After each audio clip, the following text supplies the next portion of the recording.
महाराष्ट्र विधानसभा निवडणुकीचा निकाल लागून आठवडा उलटला, पण अजून सुद्धा मुख्यमंत्री पदाचा पेच हा मिटलेला दिसत नाही. तिन्ही नेत्यांनी म्हणजेच देवेंद्र फडणवीस, अजित पवार आणि एकनाथ शिंदे यांनी महायुतीमध्ये सगळं बरोबर चाललेलं आहे, आम्ही एकत्र आहोत असं जरी सांगण्याचा प्रयत्न करत असतील तरी सुद्धा सगळं काही बरोबर नाही हे सध्या स्पष्ट दिसू लागलंय.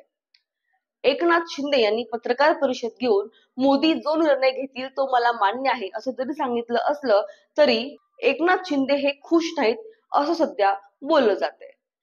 हे तिन्ही प्रमुख नेते म्हणजेच देवेंद्र फडणवीस, एकनाथ शिंदे आणि अजित पवार हे दिल्लीमध्ये जाऊन त्यांची एक महत्वपूर्ण बैठक झाली आणि या बैठकीनंतर त्या तिघांची एकत्रित बैठक ही मुंबईमध्ये होणार होती.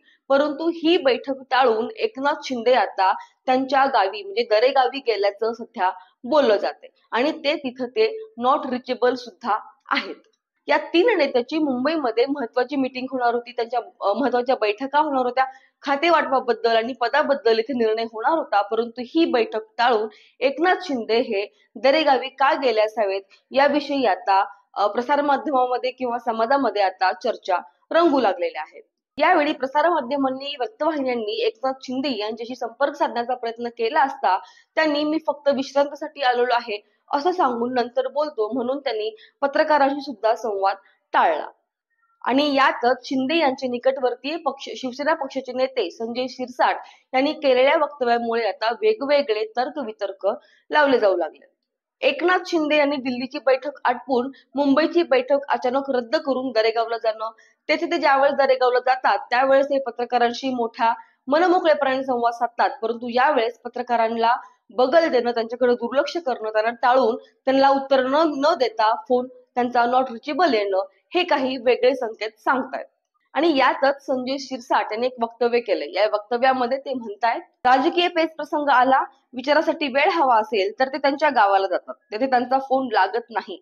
आरामात विचार करून मोठा निर्णय घ्यायचा असेल तर ते दरेगावला जातात, नक्कीच मोठा निर्णय घेतील असं विधान संजय शिरसाट यांनी केलंय. शिवाय शिंदेचा केंद्रीय मंत्रिपदाबद्दल विचारलं असता ते म्हणाले त्यांना दिल्लीमध्ये रस नाही, त्यांना महाराष्ट्राच्या राजकारणामध्ये रस आहे.